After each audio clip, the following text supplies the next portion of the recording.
잠시 후 3시 반부터 법사위 소회의실에서 세월호 특별법 TF 회의가 시작됩니다.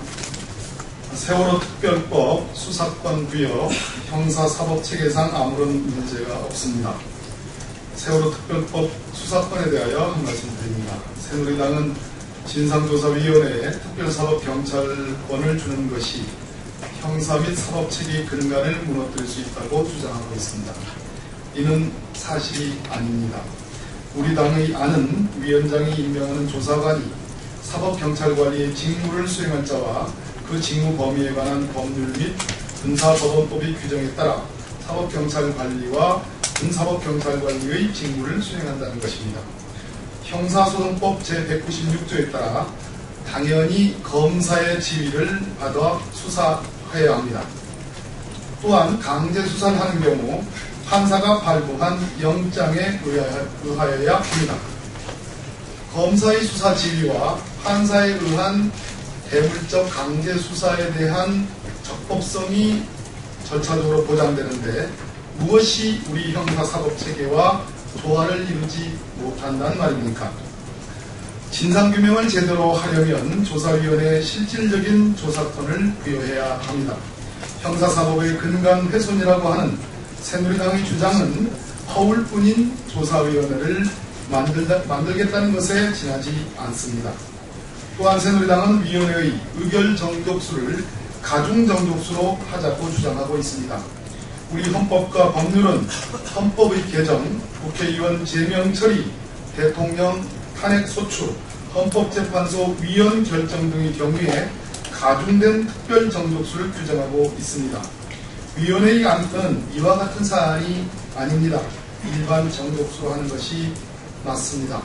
오늘 정의와 국회의장에게 가족 대표들은 세월호 진상규명위원회에 특별사법경찰권을 부여하여야 한다고 강하게 요구했고, 정의와 의장은 가족들의 뜻을 충분히 참고한 법안이 내일까지 만들어지도록 노력하겠다고 했습니다.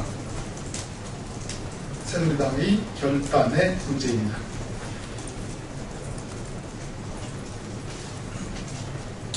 법원 원세훈 재판에 대해서 말씀하겠습니다. 법원은 국정원의 대선 개입 혐의에 면죄부를 주어서는 안 됩니다.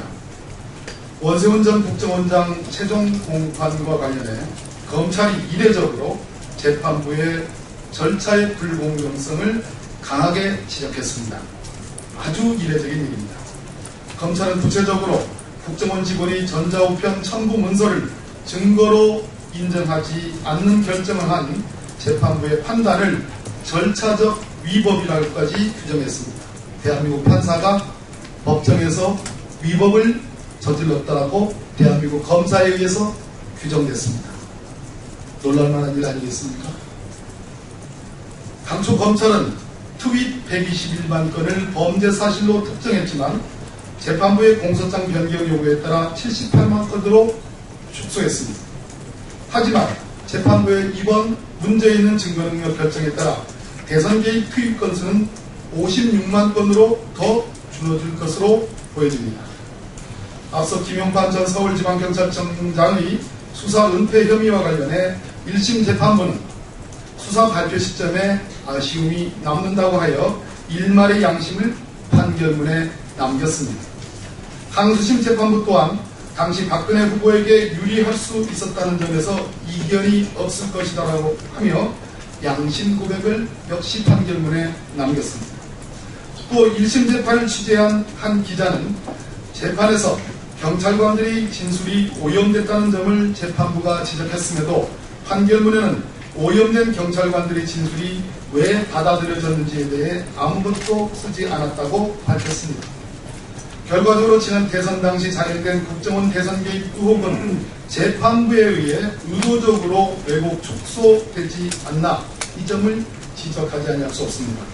이와 같은 재판부의 불공정성과 부당함을 지적한 공당의 대변인의 논평을 한 조간신문이 익명의 판사의 발언을 빌미로 비판을 했습니다. 김용판 전 서울지방경찰청장에 대한 1심과 2심의 무죄 판결이 상식을 벗어난 오판이라는 것에 동의하는 판사들도 많이 있다는 점을 주지시켜 드립니다.